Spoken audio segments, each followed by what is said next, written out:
Shalom Bapak Ibu semuanya. Puji Tuhan, sehat ya? Boleh tepok dulu sebelah kanan kirinya, saya seneng ibadah sama kamu cantik. Kalau yang cowok jangan sampai salah om, ganteng ya. Puji Tuhan ya, hari ini saya senang sekali bisa bertemu lagi sama Bapak Ibu Saudara semua dengan keadaan yang luar biasa baik, amin. Bulan lalu kita sudah banyak belajar tentang tema bulanan kita, dampak memahami ajaran yang benar. Jadi kalau ibu bapak perhatikan, kita sudah banyak atau para pengkhotbah sudah banyak mengupas tentang khotbah-khotbah pengajaran. Jadi kalau bisa diingat-ingat gitu ya, rasanya bulan-bulan lalu itu ke gereja itu seperti belajar juga ya. Karena kita belajar tentang Alkitab, kita belajar tentang Allah Tritunggal, kita belajar tentang keselamatan, kita belajar akhir zaman, dan itu merupakan sebuah fondasi yang harus kita pahami sehingga fondasi iman kita kuat di dalam Tuhan Yesus. Amin. Dan bulan ini kita akan memasuki dengan tema yang baru, yaitu dampak meneladani Kristus. Jadi nanti kita juga melaksanakan Paskah dan lain-lain, dan khotbah-khotbah yang di bulan April ini berkaitan dengan teladan Yesus Kristus. Dan tema minggu ini kita akan membahas tentang meneladani keteguhan Kristus. Sama-sama kita katakan, meneladani keteguhan Kristus. Amin. Kita perlu mengetahui bahwa Yesus merupakan seorang tokoh yang sangat amat luar biasa sempurna dalam mengajarkan kita dan meneladani tentang keteguhan hati.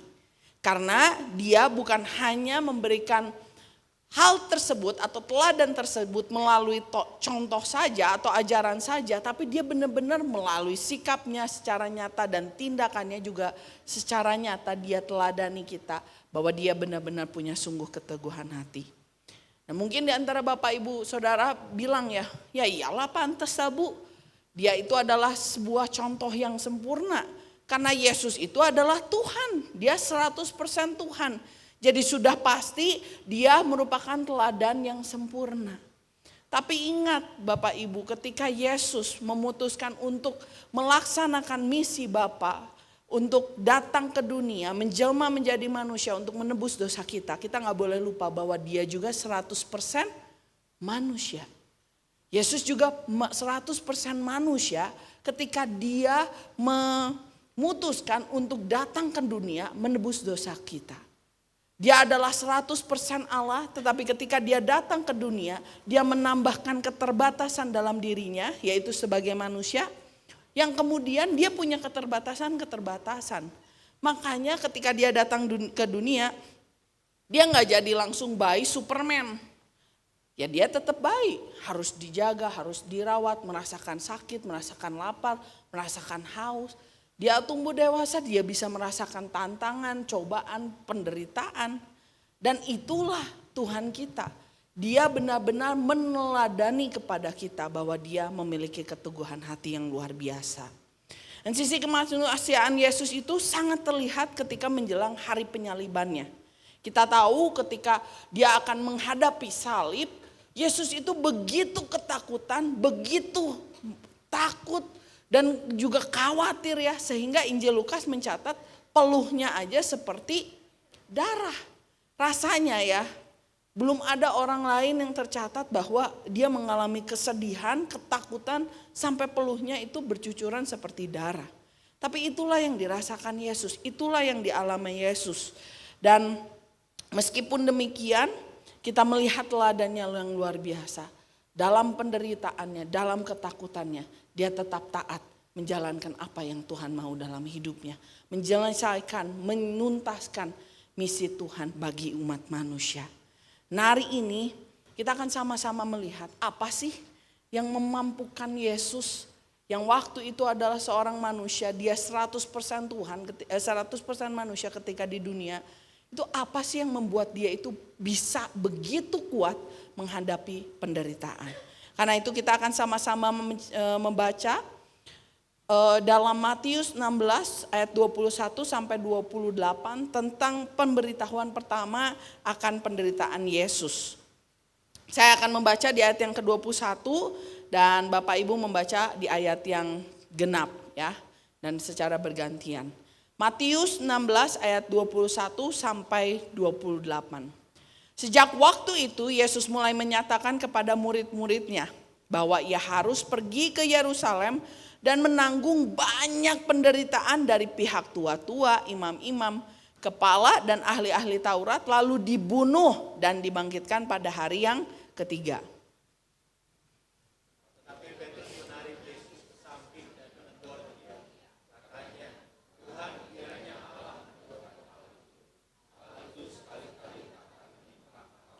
Maka Yesus berpaling dan berkata kepada Petrus, "Enyahlah iblis, engkau suatu batu sandungan bagiku, sebab engkau bukan memikirkan apa yang dipikirkan Allah, melainkan apa yang dipikirkan manusia."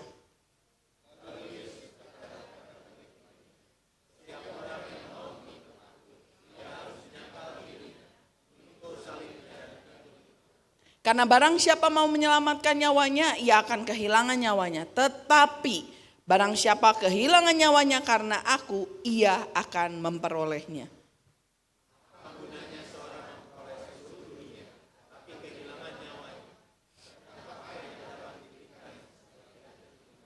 Sebab anak manusia akan datang dalam kemuliaan Bapanya diiringi malaikat-malaikatnya. Pada waktu itu ia akan membalas setiap orang menurut perbuatannya.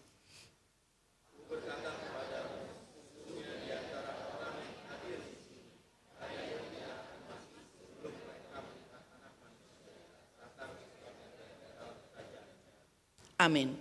Bapak Ibu Saudara sekalian, dari sini kita akan melihat setidaknya ada 3 perspektif yang Tuhan miliki untuk dia bisa kuat menghadapi penderitaan. Perspektif yang pertama yang dimiliki Yesus sehingga menjadi salah satu hal yang membuatnya tetap teguh menghadapi penderitaan adalah dia tahu bahwa di dalam dunia pasti ada penderitaan. Dia tahu bahwa di dalam dunia pasti ada penderitaan. Karena itu dia berkata, sejak waktu Yesus mulai menyatakan kepada murid-muridnya bahwa ia harus pergi ke Yerusalem, dia berkata bahwa aku ini akan menanggung banyak penderitaan.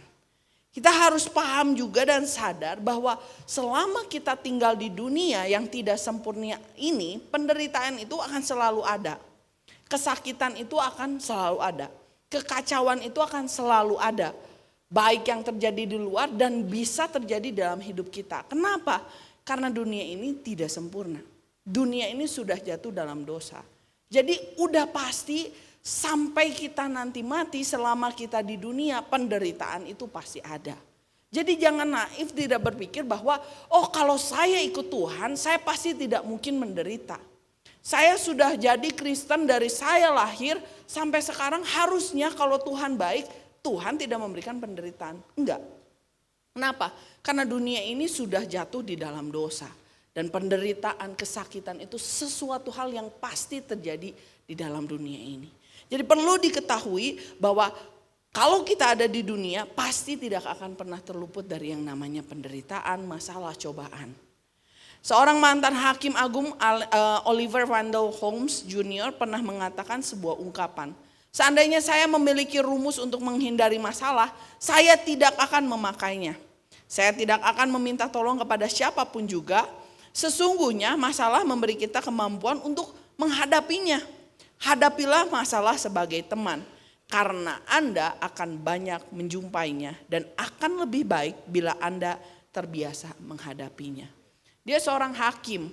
Hakim itu biasanya ngedengerin orang-orang dan akhirnya di usianya yang sudah berpengalaman dengan begitu banyak orang yang dia temui, dia mengambil kesimpulan mau tua, mau muda, mau kaya, mau miskin, mau muda, mau perempuan, mau pria, semuanya pasti pernah mengalami yang namanya penderitaan.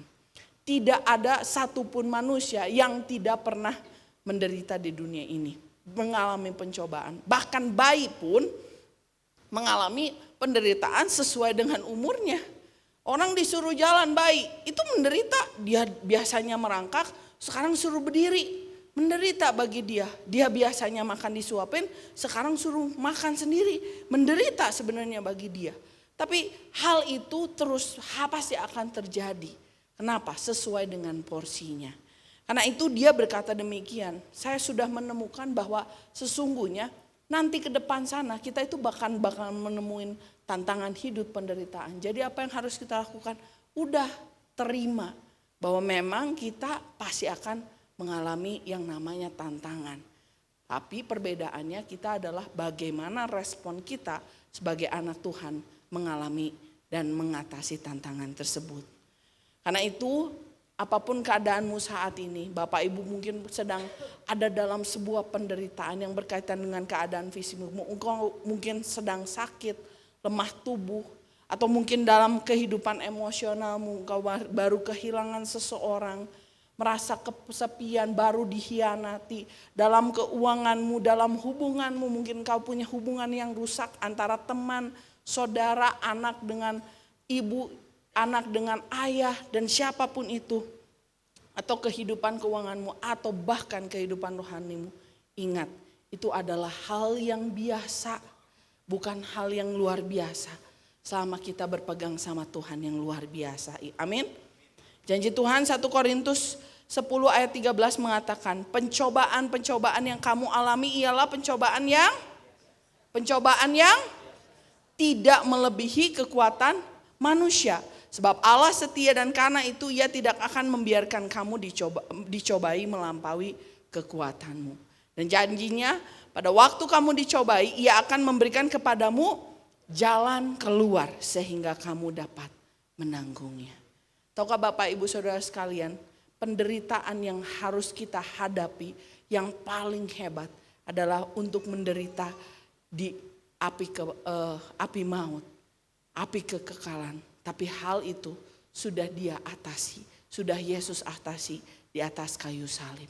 Kalau Yesus bisa mengatasi penderitaan yang paling besar, artinya dia bisa menolong penderitaan kita yang saat ini sedang terjadi. Tidak ada yang sulit bagi dia selama kita bergantung padanya. Karena itu perlu kita sadari, seperti Yesus, memang pasti di depan banyak penderitaan, tapi selama kita bergantung sama Tuhan yang luar biasa, penderitaan itu menjadi penderitaan yang biasa. Amin. Hal yang kedua, perspektif kedua yang bisa kita lihat daripada Yesus, bukan dia tahu saja bahwa di dalam dunia ini pasti ada penderitaan, tapi dia juga melihat bahwa di dalam penderitaan pasti ada yang Tuhan ingin kerjakan. Ada maksud Tuhan di balik penderitaan. Ayat 22 dikatakan waktu Yesus sudah berkata bahwa dia harus ke Yerusalem menanggung banyak penderitaan. Petrus dengan gagahnya dia menempis Yesus dan dia bilang, Tuhan kiranya Allah menjauhkan hal itu. Hal itu sekali-kali tidak akan menimpa engkau. Tapi jawab Yesus apa? Maka Yesus berpaling dan berkata kepada Petrus, enyahlah iblis, engkau suatu batu sandungan bagiku, sebab engkau bukan memikirkan apa yang dipikirkan Allah, melainkan apa yang dipikirkan manusia.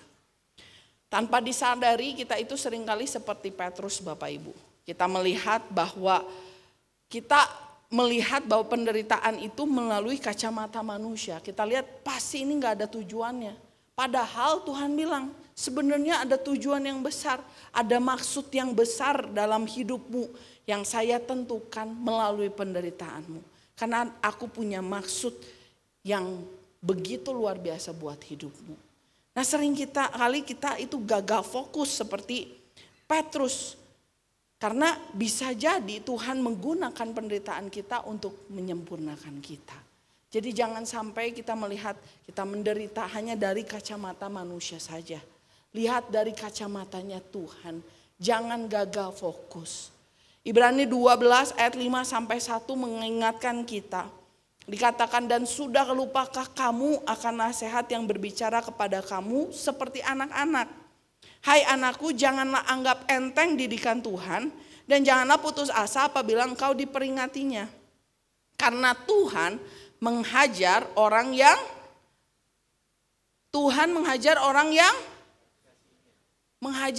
yang dikasihinya dan ia menyesal orang yang diakuinya sebagai anak. Jika kamu menanggung ajarannya, Allah memperlakukan kamu seperti anak. Di manakah terdapat anak yang tidak dihajar oleh ayahnya? Tapi jikalau kamu bebas dari ganjaran yang harus diderita setiap orang, maka kamu bukanlah bukan anak, tapi anak-anak gampang. Selanjutnya dari ayah kita yang sebenarnya kita beroleh ganjaran dan mereka kita hormati. Kalau demikian bukankah kita harus lebih taat kepada Bapa segala roh supaya kita beroleh hidup? Sebab mereka mendidik kita dalam waktu yang pendek sesuai dengan apa yang mereka anggap baik. Tetapi dia menghajar kita untuk kebaikan kita. Supaya kita beroleh bagian dalam kekudusannya. Memang tiap ganjaran pada waktu ia diberikan tidak mendatangkan sukacita. Tetapi duka cita. Tapi kemudian ia menghasilkan buah kebenaran yang memberikan damai kepada mereka yang dilatih olehnya. Kalau kita baca ini, sesungguhnya tidak jarang ya Tuhan itu menggunakan penderitaan masalah dalam hidup kita untuk menunjukkan maksudnya dalam hidup kita. Untuk menunjukkan bahwa kita itu harus dikoreksi sebenarnya. Di ayat 6 dikatakan Tuhan justru menghajar orang yang dikasihinya. Menghajar di sini artinya dia dengan penuh kasih, bukan dengan emosi terus dia pukulin kita. Tapi dia memakai atau melatih, menghajar itu melatih dengan koreksi. Buat apa? Memperbaiki hidup kita. Saya ingat anak saya satu OTW 2 ya Bapak Ibu puji Tuhan. Anak saya umur 4 tahun. Tapi kalau saya ingat-ingat waktu umur 2 tahun.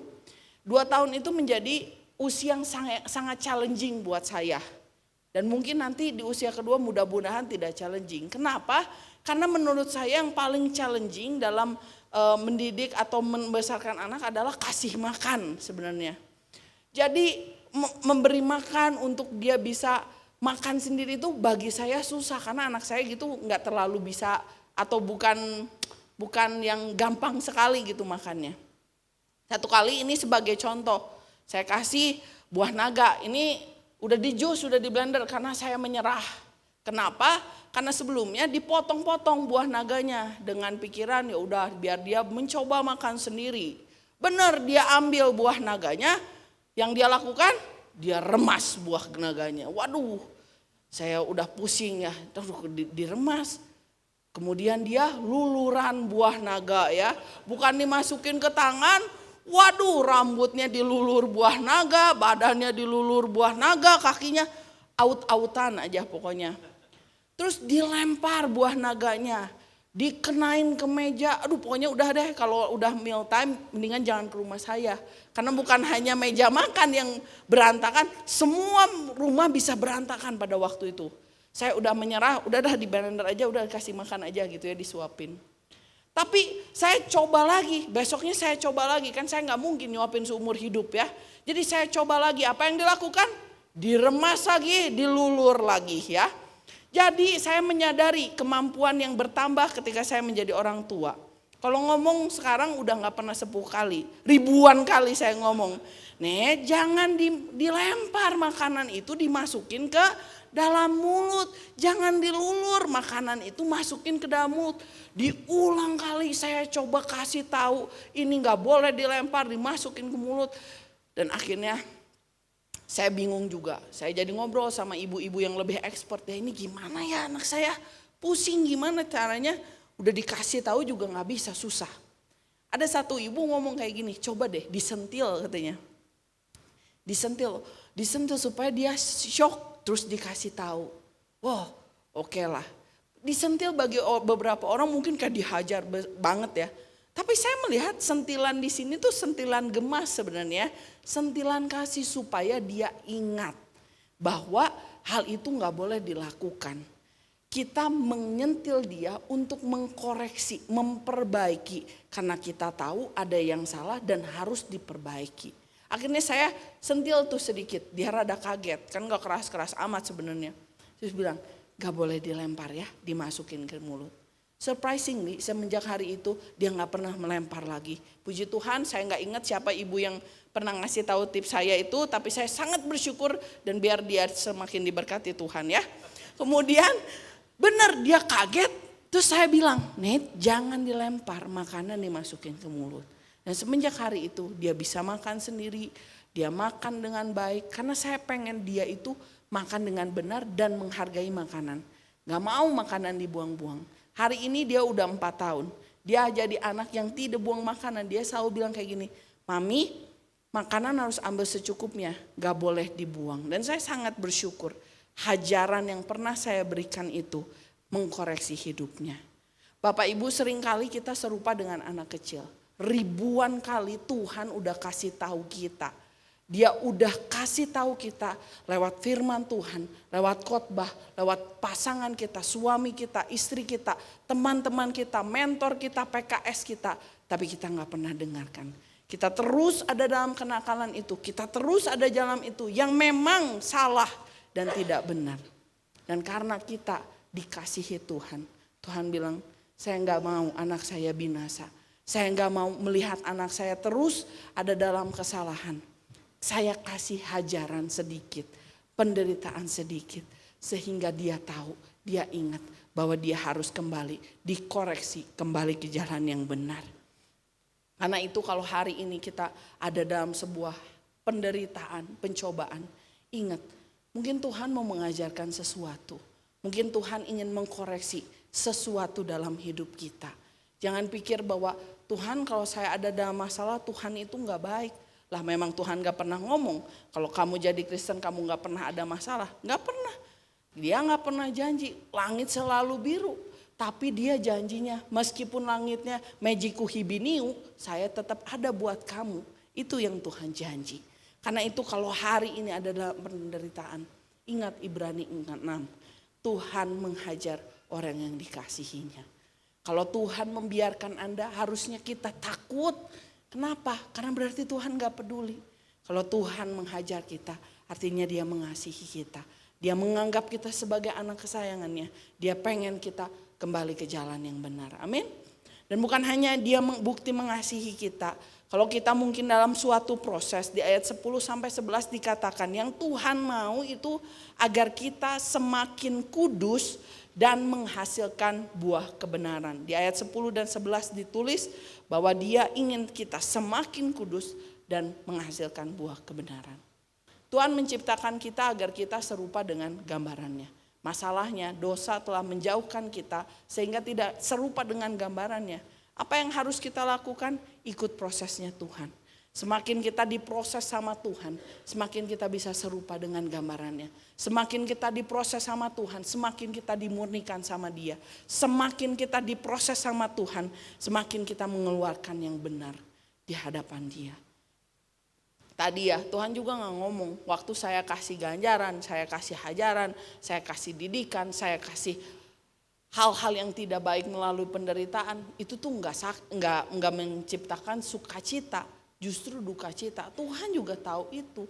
Tapi dia tahu pada akhirnya yang dia mau kita serupa menjadi gambarannya. Bapak Ibu seringkali perubahan pandangan ketika kita menghadapi penderitaan itu jauh lebih penting daripada sekedar perubahan keadaan. Kalau Tuhan mau ubah keadaanmu dari sakit menjadi sehat. Dari tidak punya apa-apa menjadi punya apa-apa. Dari hubunganmu rusak jadi baik. Itu sebenarnya sangat mudah. Seperti membalikkan telapak tangan. Tapi yang lebih daripada itu yang Tuhan mau adalah perubahan pikiran kita. Perubahan hati kita. Perubahan karakter kita. Sehingga kita diproses dengan luar biasa bagi hidupnya. Amin. Ada yang pernah dengar sebuah seni atau art kintsugi? Ada? Kalau nggak ada nggak apa-apa. Ini bukan ujian, saya kasih tahu. Jadi sebuah art kintsugi ini adalah sebuah art Jepang tradisional. Ini ada gambarnya ya. Ini adalah seni kintsugi. Kintsugi ini merupakan seni tradisional Jepang.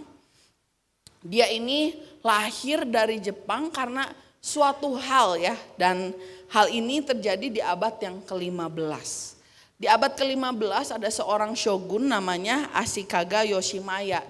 Dia adalah seorang pemimpin Jepang yang senang sekali minum teh. Jadi budaya Jepang itu selalu minum teh di pagi hari. Nah dia suka sekali, jadi dia punya satu cangkir dari Tiongkok yang memang dia sangat sayangi. Dan karena sering banget dipakai, sampai akhirnya salah satu dari pegawainya melakukan kelalaian. Kejeduklah itu cangkir. Waktu mau dipakai cangkir itu bukannya bisa disuguhkan tapi malah jadi retak. Karena dia sayang sekali sama cangkir ini, akhirnya shogun ini bilang sama orang China yang dia beli si cangkir ini. Dia bilang, aduh cangkir saya retak nih, saya suka sekali cangkirnya, kamu ada lagi nggak biar saya beli yang baru. Orang Cina itu bilang udah nggak ada lagi, ya udah saya kirimin ya ke kamu, kamu perbaiki supaya benar-benar nih cangkir balik lagi ke saya bagus, supaya saya mau pakai, saya nggak mau ganti yang lain, dia bilang kayak gitu.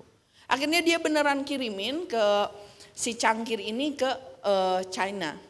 Pulang dari sana dia lihat, dia kecewa. Kenapa? Karena jelek sekali renovasinya ya, apa reparasinya itu. Akhirnya si shogun ini bilang, aduh saya ini jelek banget tapi saya masih pengen pakai cangkirnya. Ya, dia tunjuk salah satu seniman, Pak saya percaya sama kamu, saya kasih cangkir saya, kamu perbaiki, gak tahu gimana caranya, pokoknya saya pengen kamu perbaiki. Akhirnya si pegawainya bawa si cangkir itu ke seniman ini, dan di hadapan pegawainya itu, seniman ini apa yang melakukan? Dia pecahin cangkir itu sampai berkeping-keping, jebret. Waduh, semua pegawainya juga takut ya. Nih bos saya retak aja udah gak bisa tidur nih sampai ngontek ke China.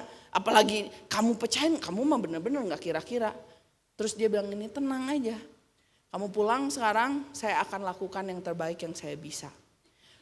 Itu cangkir yang asalnya bentuknya cangkir udah gak ada bentuknya. Karena udah pecah. Tapi dia kemudian mulai bikin lagi. Dia rekatkan potongan-potongan cangkir dengan resin, diisi sama emas, diisi sama perak, kemudian dia rekatkan dan jadilah sebuah cangkir yang contohnya tuh macam seperti ini. Dan waktu diserahkan sama shogunnya, dia senang sekali. Dan semenjak hari itu si seniman ini menciptakan sebuah seni tradisional Jepang yaitu kintsugi, yaitu cangkiran atau hal-hal yang direkatkan dengan resin dan emas tersebut, sehingga dia bisa menjadi sebuah karya yang sangat mahal. Kalau dijual bisa sampai ribuan sampai ratusan dolar. Dan kita percaya serupa dengan hidup kita ya, kalau kita diremukan melalui penderitaan, tapi kita ada di tangan yang tepat, Tuhan bisa mengangkat kita, mengukir kita, memoles kita menjadi sesuatu yang lebih berharga, lebih indah di mata Tuhan. Sebuah kutipan mengatakan, as a gem cannot be polished without friction, nor a man perfected without trial. Seperti permata tidak bisa dipoles tanpa gesekan, begitu juga manusia yang tidak bisa disempurnakan tanpa penderitaan. Kalau permata aja harus terus digesek sampai dia terus bersinar, sama dengan hidup kita. Kita harus melewati penderitaan kita. Kalau ada penderitaan ya emang itu bagian proses hidup kita supaya kita bisa dimurnikan. Kalau selama ini mungkin hidupmu biasa-biasa saja, nyantai-nyantai saja. Ya kita tanya sama Tuhan gimana caranya supaya kita bisa diproses semakin murni, semakin berkenan di hadapan Tuhan. Karena itu hari ini ingat kalau seandainya kita ada dalam penderitaan. Yang pertama itu hal yang biasa. Yang kedua pasti ada maksud Tuhan. Kalau hari ini Bapak Ibu datang dengan penderitaan dan cuman bertanya, Tuhan kenapa saya? Ganti pertanyaannya, Tuhan apa maksudnya saya harus ada dalam penderitaan ini? Karena percayalah Tuhan menghajar orang yang dikasihinya dan ada maksud yang ingin Tuhan kerjakan dalam hidup kita. Mungkin melalui penderitaanmu saat ini, Tuhan ingin mengajar engkau supaya lebih menjadi orang yang rendah hati. Mungkin dari pelajaran penderitaanmu, Tuhan mengasah karaktermu supaya menjadi orang yang sabar, bisa mengampuni, bisa lebih lagi percaya sama orang. Atau mungkin di saat ini dalam penderitaanmu, Tuhan mengajarkan supaya kita enggak bergantung sama diri sendiri. Mungkin selama ini kita bergantung pada diri kita sendiri. Tapi ketika penderitaan itu datang, waktu kita angkat tangan, Tuhan turun tangan dan kita memuliakan namanya. Amin. Nah, hal yang ketiga, kalau yang pertama kita tahu di dalam dunia pasti ada penderitaan. Tapi di dalam penderitaan pasti ada maksud Tuhan. Yang ketiga, perspektif yang Tuhan juga miliki ketika dia menghadapi ke penderitaan sehingga dia kuat adalah dia percaya bahwa di dalam Tuhan pasti ada rencana yang indah. Kalau waktu itu sebagai manusia, waktu Yesus harus mengalami penyaliban, waktu itu dia begitu takut, dia begitu sangat amat merasakan ketakutan yang sangat mengerikan ya bagi dia menghadapi penyaliban, sampai akhirnya di Taman Getsemani dia berdoa dan berkata, "Ya Bapakku, jikalau sekiranya mungkin biarlah cawan ini lalu daripadaku." Sebagai manusia Tuhan juga pengen lari daripada penderitaan yang harus ia hadapi di depan. Tapi kemudian dia tahu bahwa di dalam Tuhan ada rencana yang indah yang menunggu di ujung sana. Yang harus dilakukan apa? Lewatin penderitaan ini baru ada rencana yang bisa kita lihat yang begitu indah. Sehingga ketika dia ngomong, "Ya Bapakku, jikalau sekiranya mungkin biarlah cawan ini lalu daripadaku." Itu kemanusiaannya yang belum tahu bahwa ada rencana Tuhan yang indah dalam hidupnya. Tapi kemudian dia melanjutkan, "Tetapi janganlah seperti yang kuhendaki, melainkan seperti yang engkau hendaki."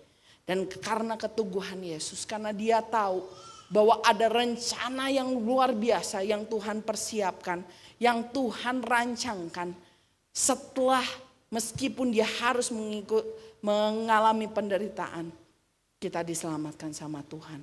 Yesus melaksanakan misinya di dunia, menyelesaikan segala sesuatu di atas kayu salib sehingga kita semua beroleh anugerah kekekalan. Kalau pada saat itu Tuhan bilang, dan Tuhan gak tahu atau punya perspektif bahwa di dalam Tuhan ada rencana indah, bisa saja dia kabur dan kita semua binasa. Tapi dia tahu ada rencana yang Tuhan sediakan di ujung sana yang indah, yang kemudian dia laksanakan meskipun menderita, tapi ujungnya dia selamatkan umat manusia. Dan hari ini dia berkata di ayat 24, "Setiap orang yang mau mengikuti aku, ia harus menyangkal dirinya, memikul salibnya dan mengikuti aku. Karena barang siapa mau menyelamatkan nyawanya, ia akan kehilangan nyawanya. Tetapi barang siapa kehilangan nyawanya karena aku, ia akan memperolehnya." Terdengar rasanya tuh kayak aneh ini tuh bagi manusia. Gimana orang mau menyelamatkan diri malah kehilangan nyawanya, tapi mau menyelamatkan Tuhan, istilahnya dia mau berkorban bagi Tuhan, Tuhan memberikan kehidupan. Kan gak make sense sebenarnya. Tapi inilah Tuhan kita. Kadang pemikiran kita ini manusia terbatas, kita gak bisa mikir sampai apa yang Tuhan pikirkan rancangan dalam hidup kita. Tapi rancangannya selalu mendatangkan kebaikan, selalu mendatangkan damai sejahtera. Ada seorang muda bernama Joni Eareckson Tada. Dia adalah seorang perempuan remaja pada waktu itu yang sangat amat cantik. Dia seorang atlet, pelompat lompat indah, dan dia sangat punya ambisi yang luar biasa. Semua orang-orang yang di daerah lompat indah itu udah mengakui si Joni Eareckson Tada ini seorang yang sangat berpotensi. Dia punya wajah yang cantik, karir yang bagus, dan dia bilang rencana Tuhan dalam hidup saya ini luar biasa. Tuhan kasih talenta saya yang luar biasa dan saya mau menjadi berkat di dunia keatletan saya. Tapi suatu kali di usianya yang ke-17 tahun, dia ini ada sebuah liburan summer camp ya, liburan musim panas. Dan seperti biasa dia pergi sama teman-temannya. Pergi ke danau, berenang, lompat indah di danau dan lain-lain. Bukan lompat indah ya, ngajeleng gitu ya. Lompat gitu ke danau. Seru-seruan sama teman-teman. Nah di satu summer camp ini dia pergi sama teman-temannya dan melakukan apa yang biasa dia lakukan. Dia pergi ke danau, dia main, having fun, dia loncat dari tebing satu dari tebing ke danau, jebur gitu ya, ngejebur. Nah ketika dia mau lompat, dia nggak sadar bahwa di dalam air danau tersebut ternyata ada sebuah bongkahan batu yang besar yang ketutupan sama air.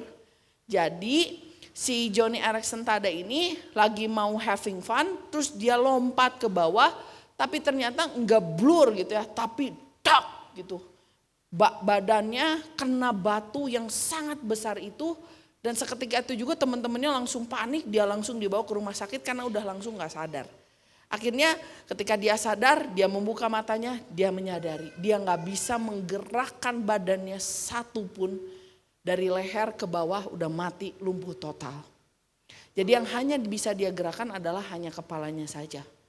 Seketika itu juga kalau Bapak Ibu bayangkan jadi Joni Eareckson Tada ya. Bayangkan dia seorang pelompat lompat indah. Tiba-tiba dia harus kehilangan segala sesuatu modal untuk lompat indah. Dunia rasanya begitu hancur. Dia depresi, dia hampir mengakhiri nyawanya. Dan dia bilang kayaknya udah gak ada pengharapan. Rencana Tuhan dalam hidup saya udah gagal. Saya harusnya jadi lompat indah, atlet lompat indah. Sekarang saya gak punya modal untuk lompat indah. Tapi dalam keterpurukannya Tuhan menyentuh hatinya. Dia sebenarnya gak sedang berdoa sama Tuhan. Dia sedang komplain sama Tuhan. Kenapa ini terjadi dalam hidup saya? Akhirnya Tuhan itu menyentuh hatinya dan tiba-tiba dia bilang kayak saya dapat punya sebuah pengharapan yang baru. Saya jadi semangat lagi, dia bilang kayak gitu. Jadi apa yang mau saya lakukan? Dia pada saat itu dia ambil sebuah kuas, dia gigit di giginya, dia mulai melukis. Dan dia mulai melukis satu lukisan. Kemudian dia mulai belajar untuk menulis, dia bikin tulisan. Dia belajar untuk ngomong jadi motivational speaker.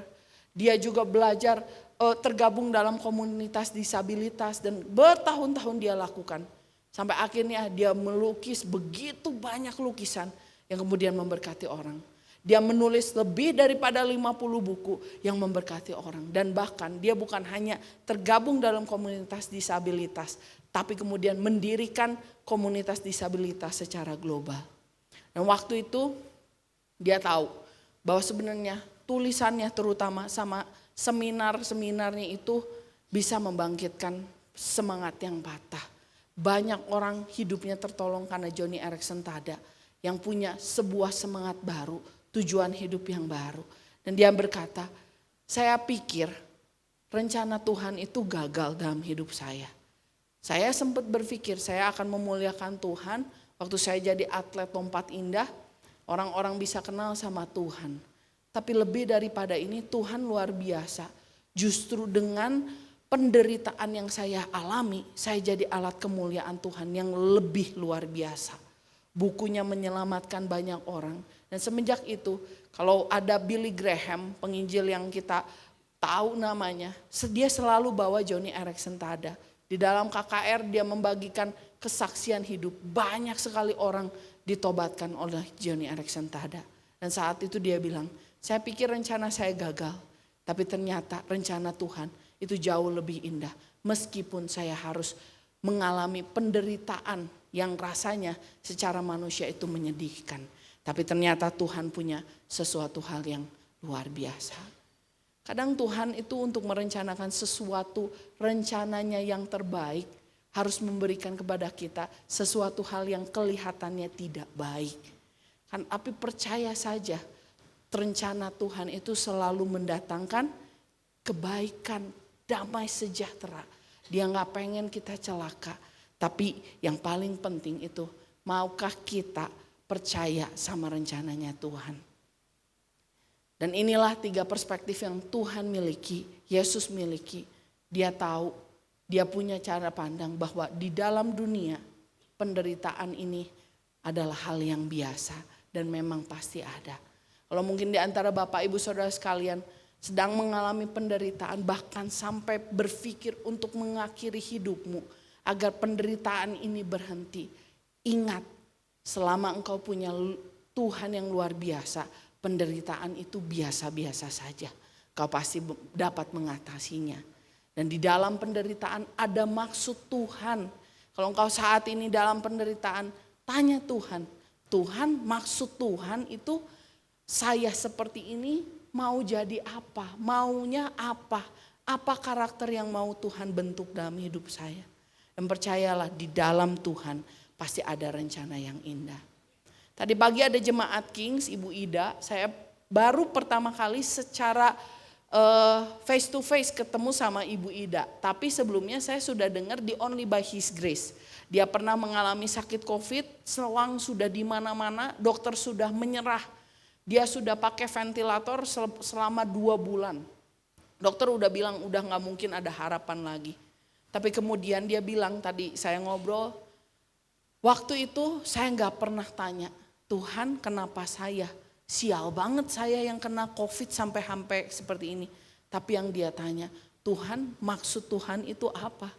Tuhan pengennya saya ngapain? Dan mujizat terjadi. Sampai dokter, akhirnya setelah 2 bulan dokter yang mau keluarin selangnya itu, ventilator, itu sampai sebelum dia keluarin dia takut juga ya. Kalau dokter itu kan kalau ventilator dicopot juga ngeri juga ya. Dia berdoa dulu, kemudian dia tarik dan melihat Ibu Ida bisa sadar kembali. Dia jingkrak, dia bilang ini pasti Tuhan yang mengerjakan. Dan dia mendapatkan kehidupan yang kedua. Dia bilang ternyata saya tahu meskipun saya pernah melewati ini, Tuhan mau saya dipakai sebagai alat kesaksian hidup. Dia saat ini, dulu katanya saya lihat fotonya aja udah gak berani. Lihat foto waktu dia sakit sekali. Saya kejang-kejang setiap hari. Tapi saya tahu saya harus menyaksikan ini. Karena Tuhan baik dalam hidup saya. Dalam penderitaannya, melalui penderitaannya ada rencana Tuhan yang luar biasa bagi hidupnya. Saya yakin kalau kita saat ini ada dalam penderitaan. Kalau Tuhan bisa pakai orang lain, Tuhan juga bisa pakai Bapak Ibu Saudara sekalian. Dan ingatlah ini, in our suffering, God is still working. Dalam penderitaan kita, Tuhan itu tetap bekerja. Dan in our pain, He is still present. Dalam kesakitan kita, Dia tetap hadir. And in our weakness, His power is made perfect. Dan dalam kelemahan kita, kuasanya menjadi sempurna. Karena itu jangan pernah hilang harapan di hadapan Tuhan. Kalau kita sedang ada di masa kelam, Tuhan tuh gak lagi tinggalin kita. Dia ada buat kita. Tapi Dia mau engkau berserah. Ketika kita angkat tangan, Tuhan turun tangan. Amin. Saya minta pemain musik untuk mempersiapkan diri. Bapak Ibu di masa prapaskah ini, mari kita sama-sama mengenang kematian Yesus. Yesus telah mati bagi hidup kita. Dan bukan hanya itu, Yesus juga memberikan teladan nyata buat hidup kita. Supaya Dia bisa kuat, kita bisa kuat mengalami penderitaan yang dihadapi. Karena itu kalau hari ini kau sedang ada dalam masalah, cobaan, penderitaan, badai hidup, ingat itu biasa. Selama kita ada Tuhan yang luar biasa. Karena Ia berjanji untuk selalu beserta kita. Dia gak tinggalin, Dia akan kasih jalan keluar. Di waktunya Dia, bukan di waktunya kita. Dan di dalam penderitaan pasti ada maksud Tuhan. Tanya sama Tuhan, jangan tanya kenapa Tuhan ini terjadi sama saya. Tapi tanya apa Tuhan maksudmu dalam hidupku. Di dalam Tuhan pasti ada rencana yang begitu indah. Yang melebihi akal pemikiran kita. Cara kerja Tuhan itu seringkali gak make sense. Gak masuk akal buat hidup kita. Tapi di dalam Dia semuanya pada akhirnya akan sangat make sense. Mari Bapak Ibu kita tundukkan kepala kita renungkan firman Tuhan. Kita minta ampun sama Tuhan kalau mungkin selama ini kita menuduh menyalahkan Tuhan. Karena Tuhan begitu jahat memberikan penderitaan, pencobaan dalam hidup ini. Minta ampun sama Tuhan kalau mungkin engkau pernah berpikiran untuk mengakhiri hidupmu. Karena engkau mengalami penderitaan. Tapi firman Tuhan hari ini mengingatkan. Di dalam dunia yang tidak sempurna ini penderitaan selalu ada. Bukan hanya engkau yang mengalami penderitaan. Semua orang menghadapi penderitaan. Tapi selama engkau ada sama Tuhan, Dia akan pegang tanganmu. Dan di dalam penderitaan pasti ada maksud Tuhan. Tanya Tuhan maksudnya apa. Dan selalu ingat ada rencana Tuhan yang Tuhan sediakan buat kehidupan kita. Bagi Tuhan membalikkan keadaan itu sesuatu hal yang mudah. Tapi seringkali yang Tuhan mau bukan perubahan keadaan. Yang Tuhan mau dari hidup kita, perubahan pikiran kita, perubahan karakter kita, perubahan hidup kita lebih penting daripada perubahan keadaan. Mungkin keadaannya gak berubah, tapi respon hati kita yang berubah. Dan itulah yang Tuhan mau. Ikut Yesus tidak selalu baik, jalannya gak selalu mulus, langitnya gak selalu biru. Tapi ikut Yesus pasti gak akan pernah sendiri, karena Dia selalu pegang